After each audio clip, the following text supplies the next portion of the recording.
Shalom, shalom. Donc, nous allons, nous allons lire la parole. Nous allons prendre le psaume 119, 11. Je serre ta parole dans mon cœur afin de ne pas pécher contre toi. Nous allons continuer. Nous allons prendre 1 Pierre 2, 2.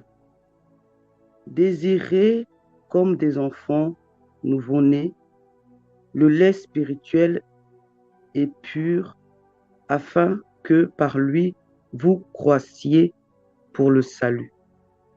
Nous allons prendre aussi Matthieu 4, 4.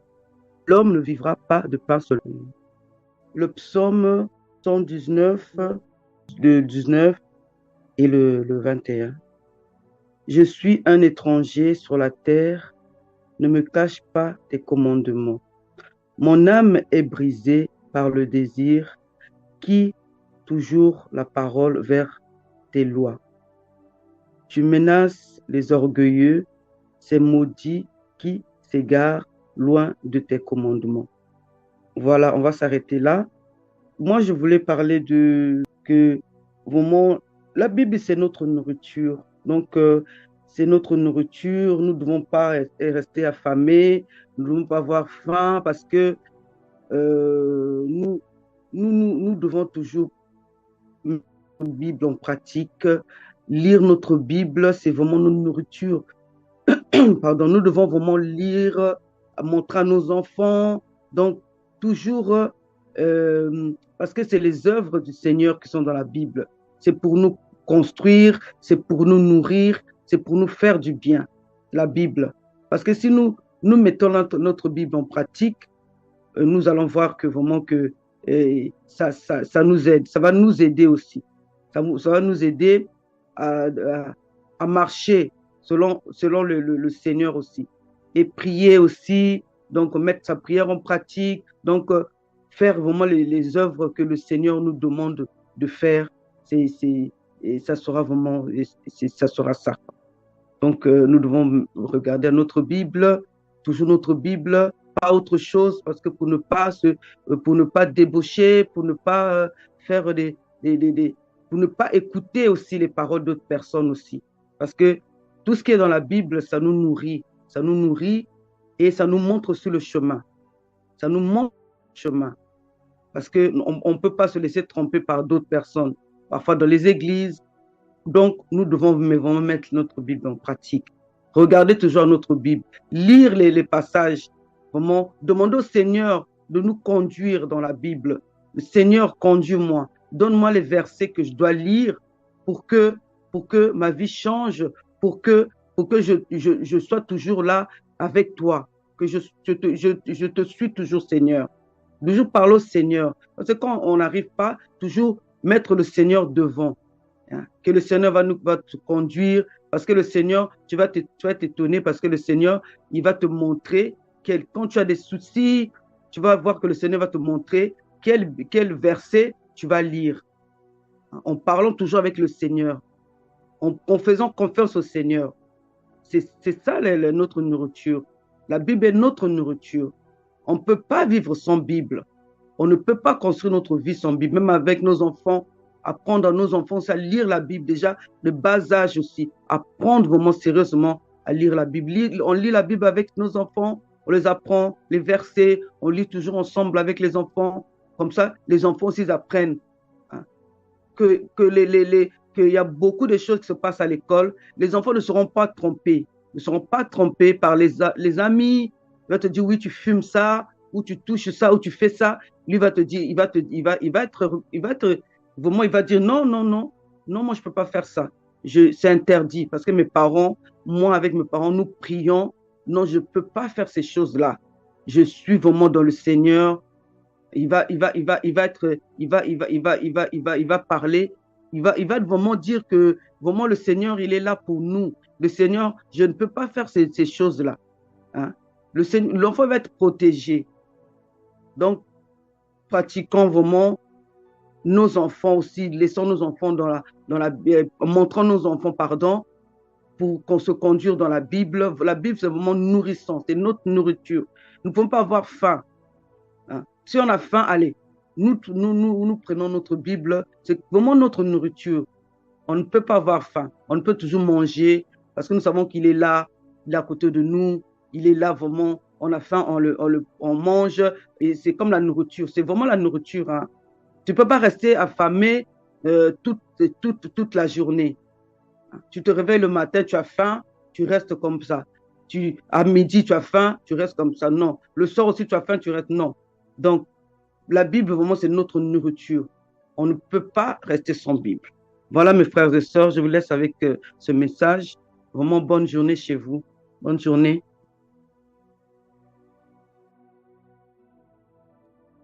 Amen, amen, gloire à Dieu. Donc, je vais aussi partager. Donc, je vais aussi partager sur la distraction. Donc, c'est quoi la distraction? Voilà. Donc, le dictionnaire définit la distraction étant comme un état d'esprit où l'attention est détournée de l'essentiel. Voilà. Donc, au niveau de la Bible, c'est quoi la distraction? C'est simplement le fait de s'éloigner euh, de sa relation avec Dieu, de sa prière, de sa méditation de la parole et de son engagement envers les choses de Dieu. Le fait de s'éloigner de sa relation avec Dieu, de sa prière et de sa méditation de la parole et de son engagement envers les choses de Dieu. Alors, est-ce que aller en boîte de nuit est une distraction? Oui. Pourquoi? Parce que ça m'éloigne de ma relation avec Dieu, de de ma prière envers le Seigneur, de ma méditation de la parole de Dieu et aussi de mon engagement envers les choses de Dieu.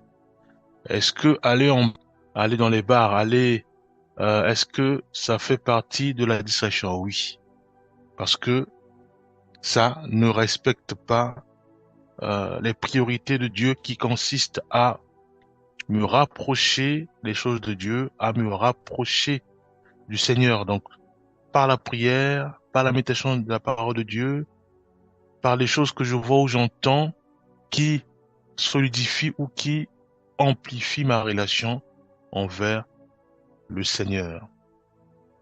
Alors, est-ce que le fait de voir un pasteur faire tomber des gens, faire ce qu'on appelle les spectacles, où il fait tomber des gens, il marche, il fait tomber des gens, est-ce que ça fait partie de la distraction? Oui. Pourquoi? Parce que tout ce qu'il fait, il le fait pour sa propre gloire. Et le fait de regarder, je deviens un spectateur. Donc, ça m'éloigne du Seigneur, de ma relation avec le Seigneur, ça m'éloigne de la prière envers mon Dieu, de ma méditation de la parole de Dieu et de mon engagement envers les choses de Dieu. Est-ce que le fait de faire des choses qui n'incluent pas la prière, qui n'incluent pas la méditation biblique, qui n'incluent pas ma relation avec le Seigneur, est-ce que c'est la distraction? Oui. Voyez-vous donc la distraction. Euh, il y a beaucoup d'exemples. Voilà, ce que nous pouvons retenir, c'est quoi? Est-ce que l'action suivie ou effectuée, est-ce que me rapproche du Seigneur? Est-ce que me pousse encore à prier, à adorer le Seigneur, à louer le Seigneur? Est-ce que ça me pousse à méditer la Bible? Est-ce que ça me pousse à prier? Si c'est pas le cas, donc c'est une distraction. Que ce soit à l'église, que ce soit dehors, que ce soit, voilà, c'est une distraction. Alors, qu'est-ce que Dieu nous dit par rapport à la distraction? Prenons le cas de Marthe, que nous connaissons tous dans Luc 10, verset 41 à 42. Il est dit, le Seigneur lui répondit, Marthe, Marthe, tu t'inquiètes et tu agites pour beaucoup de choses. Il n'en faut qu'une seule. Marie a choisi la bonne part, qui ne lui sera pas ôtée. Donc Marthe était dans la cuisine et Marie était au pied du maître. Donc Marie écoutait le Seigneur. Donc il écoutait le Seigneur. Donc ce que Marie faisait, simplement, elle suivait quelque chose qui la poussait à amplifier sa relation avec son Dieu, qui l'a poussé à amplifier aussi sa vie de prière, sa vie de la méditation biblique. Par contre, Marthe, elle était dans la cuisine, certes, elle faisait quelque chose de bien, certes, elle faisait quelque chose honorable, mais sauf que si nous voyons le contenu de ses activités, ça la poussait pas à avoir une relation avec le Seigneur. Voyez-vous, la distraction, c'est ça. Donc, la distraction, voilà un peu l'image de la distraction. Donc, c'est tout ce que nous faisons en bien. Ça peut être le mariage, ça peut être les activités à l'extérieur. Voilà. Si nous zoomons ce que nous voyons, les activités, les actions que que nous faisons, et que ça ne pousse pas à avoir une relation saine avec le Seigneur, ça ne pousse pas à avoir une relation de la prière ou même de la méditation biblique, ça veut dire que ça devient une distraction. Voyez-vous? Donc, le mariage fait partie, euh, les fêtes font partie. Alors, l'idée, c'est juste de bien rapprocher cela avec les critères même de la distraction. Alors, prenons aussi Matthieu 6, verset 33, où il est dit, cherchez premièrement le royaume et la justice de Dieu, et toutes ces choses vous seront données par-dessus. Voyez-vous, donc ici, nous voyons que c'est une clé qui nous aide à ne pas sombrer dans la distraction. Voyez-vous, on dit l'homme a beaucoup de projets. Alors, la clé nous permet de identifier nos projets et de faire en sorte que est-ce que les projets qui émergent en nous, les projets que nous avons, est-ce que ces projets-là respectent bien les critères de la distraction? C'est ça que cette clé nous aide à ne pas chavirer dans la distraction, puisque la clé nous dit simplement rechercher premièrement le royaume et la justice de Dieu. Alors, en appliquant cette clé, ça va nous éviter de tomber dans la distraction. Parce qu'à ce moment-là, donc si on veut faire des projets qu'on dit, voilà, on va animer par exemple des spectacles, animer par exemple, aider par exemple les gens voilà, à faire leur mariage. Alors si en nous appliquant cette clé, nous allons voir que non, les projets que nous avons ne respectent pas, enfin, nous aident pas à avoir une relation intime avec le Seigneur. Puisque nous animons des fêtes, nous aidons les gens, c'est bien ce que nous faisons, nous aidons les gens à organiser leur mariage, à organiser leurs fêtes, à organiser leurs fêtes de leurs enfants, à organiser leur, voilà. Mais, en appliquant la clé, on se rend compte que non, nous sommes complètement dans la distraction. Puisque ça ne nous pousse pas à avoir une relation avec le Seigneur, ça ne nous pousse pas à méditer davantage la Bible, ça ne nous pousse pas à prier avec, ça ne nous pousse pas, voilà, donc à respecter, enfin, à écouter le Saint-Esprit. Voyez-vous? Alors, prenons encore un dernier verset. Nous allons prendre Hébreux 12, versets 1 à 2. Il est dit, courons avec persévérance dans la course qui nous est proposée, ayant les regards sur Jésus, ce chef et le consommateur de la foi. Voyez-vous, ici aussi c'est une clé qui nous aide aussi à réaliser simplement que est-ce que euh, quand nous marchons, quand nous courons, est-ce que nous allons directement à l'enfer ou quand nous courons ou nous marchons selon la volonté de Dieu. Voyez-vous? Donc cette clé-là nous dit simplement courons avec persévérance. Donc il y a la foi dans la course qui nous est proposée, ayant les regards sur Jésus, le chef et le constructeur de la foi. Voyez-vous? Donc le texte nous aide simplement à avoir nos regards fixés vers Jésus. Voyez-vous? Alors si nous faisons par exemple des activités, ça peut être bon, je prends le mariage parce que bon, c'est quelque chose qui vient souvent. Voilà, donc le mariage. Alors si mes regards sont fixés vers Jésus, à ce moment-là, oui, j'évite la distraction. Mais nous savons tous dans le mariage, donc c'est la fête, voilà, on est là, on saute et autres, ou même dans les boîtes de nuit, donc c'est autre chose. Donc les regards ne sont pas fixés vers Jésus. Et ce qui fait que nous tombons pleinement dans la distraction. Voyez-vous? Alors si nous voyons des spectacles à l'église où on fait tomber des gens, on est si fréquent, où les gens, on est là, donc on admire, on dit à notre pasteur, voilà. À ce moment-là, nos regards ne sont pas fixés vers Jésus, mais nos regards sont fixés vers soit le berger, ou soit le messager, ou soit le pasteur. Voyez-vous, donc à ce moment-là, nous sommes dans la distraction. Voyez-vous, donc il est important de mieux cerner ça en disant que voilà, est-ce que l'action que je suis ou l'action que je pose, est-ce que cette action me pousse à me rapprocher de Dieu, soit par la prière, soit par la méditation biblique, soit en adorant simplement le Seigneur?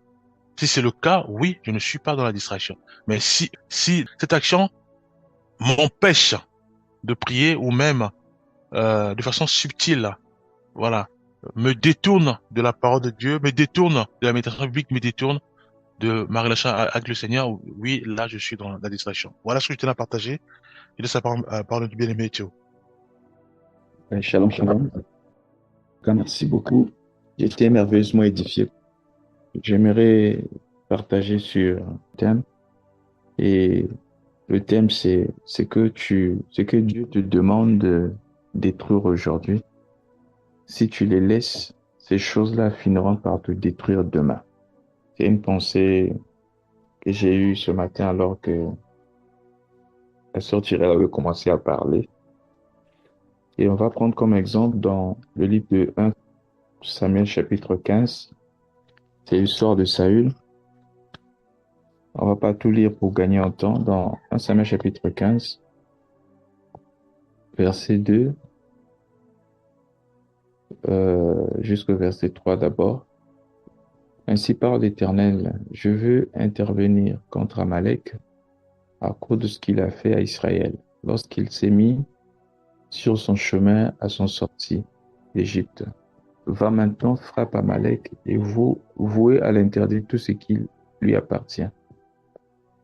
Tu ne l'épargneras pas, et tu feras mourir hommes, femmes, enfants, et nourrissants, bœufs et agneaux, chameaux et ânes. Amen. Alors, ici, c'est l'ordre que l'Éternel avait donné au roi Saül par l'entremise du prophète Samuel en disant d'aller détruire complètement Amalek. Alors, regardez maintenant la réaction, ou plutôt le résultat, au verset 13. Au verset 13, la Bible dit, Samuel se rendit auprès de Saül, et Saül lui dit, sois béni de l'Éternel. J'ai exécuté la parole de l'Éternel.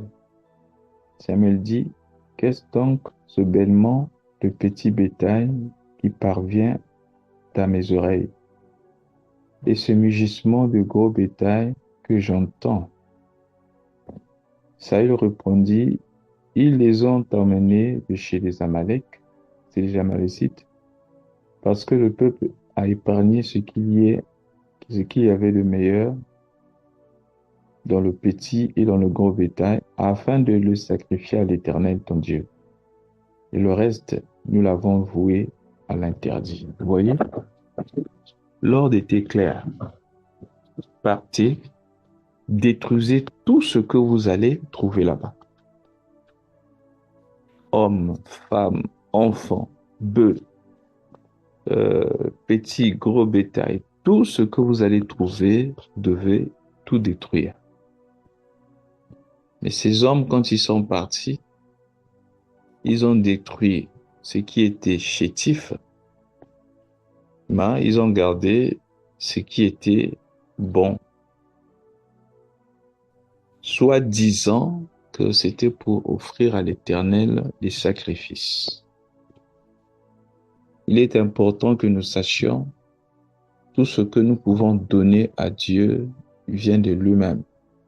C'est ce que David a dit. Tout ce que ma main te donne vient de toi.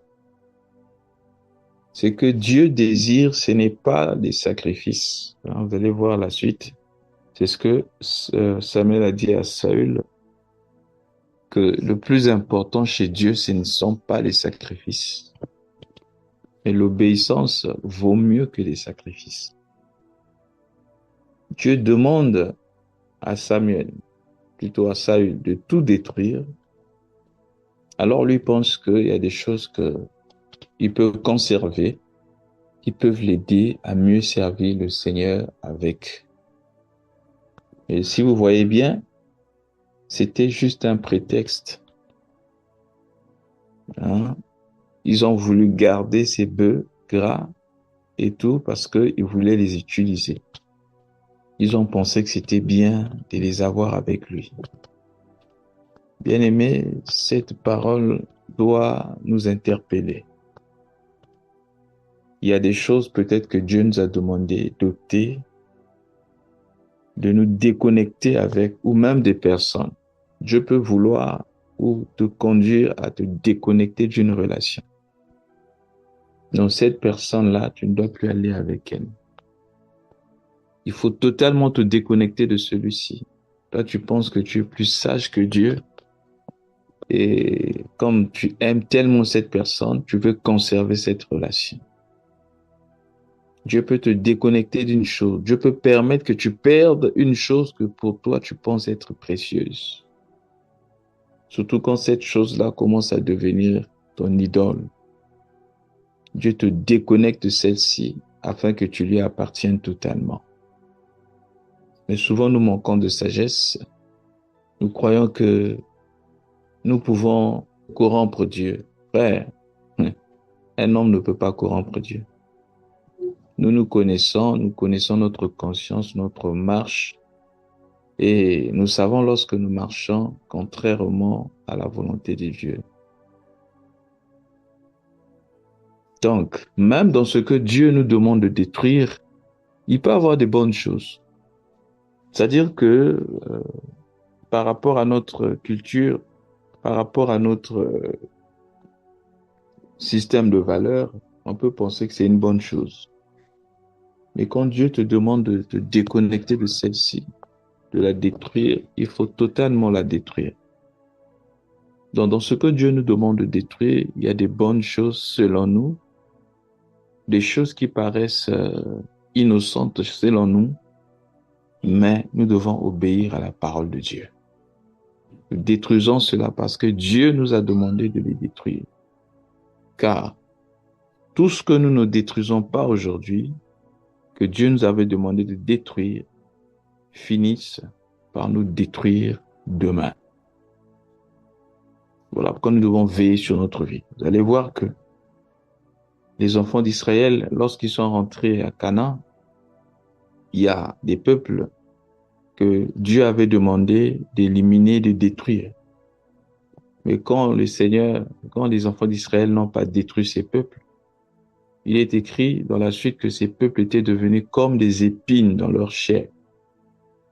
Parce qu'ils les ont gardés et finalement, ces peuples ont commencé à les déranger. Bien-aimés, le plus important, ce n'est pas l'obéissance. Le plus important, ce ne sont pas les sacrifices que nous pouvons faire, mais obéir à la volonté de Dieu. Souvenez-vous de ce qu'a dit le Seigneur Jésus.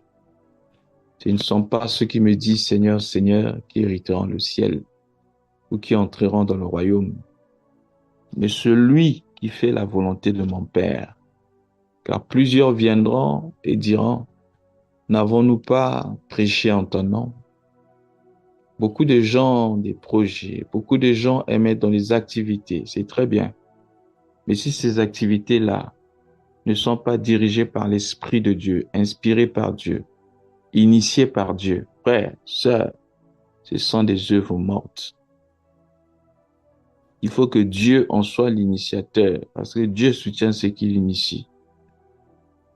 Souvenez-vous ce que le Seigneur Jésus a dit. Levez vos têtes, si vous constatez, vous allez remarquer que la moisson est grande, mais il y a peu d'ouvriers. Mais qu'est-ce qu'il dit? Allez dans les bouches, commencez à travailler. Non. Priez le maître de la moisson afin qu'il envoie ses serviteurs. C'est ceux qui font la volonté du Père qui seront agréés et appréciés. Car à la fin, dit le Seigneur dans Matthieu chapitre 7, verset, comme je disais, 21-23, nombreux diront, n'avons-nous pas prêché en ton nom, chassé les démons en ton nom, guéri plusieurs malades? Oui, les activités, c'est très bien. Je leur dirai ouvertement, éloignez-vous de moi, ouvriers de l'iniquité, car je ne vous ai jamais connu. Imaginez-vous, quelqu'un qui a rassemblé les foules, guéri plusieurs malades, prophétisé au nom de Jésus, prêché plusieurs messages. mais à la fin, être totalement rejeté. Pourquoi? Parce qu'on était concentré à l'œuvre, concentré aux activités, concentré aux sacrifices, sans chercher le cœur de Dieu. Le plus important, c'est le cœur de Dieu. De comprendre ce que Dieu veut et de faire ce que Dieu nous demande de faire. Détruire tout ce que Dieu n'aime pas en nous, ce que Dieu ne supporte pas. Nous déconnecter de tout ce que Dieu ne veut pas que nous puissions garder dans notre vie. Même si ça paraît bien, même si on pense qu'on peut les utiliser pour servir Dieu. Si Dieu te demande de te déconnecter de celle-ci, bien aimé, nous devons le faire. Nous partageons c'était la semaine passée avec des frères. C'est-à-dire, un frère était surpris de voir ce passage où Paul écrit, je vous demande, frère, de ne pas avoir des relations avec un homme qui se dit frère, mais qui vit naturellement dans le péché. Je vous demande de vous déconnecter de cette personne-là. Bien-aimé dans le Seigneur, Dieu est bon, il nous aime. Tout ce qu'il nous demande, c'est par amour qu'il nous le demande. Même si la déconnexion qu'il nous demande peut faire mal dans le cœur, mais nous devons le faire parce que c'est lui qui nous connaît mieux, c'est pour notre protection. Que Dieu nous bénisse. Amen.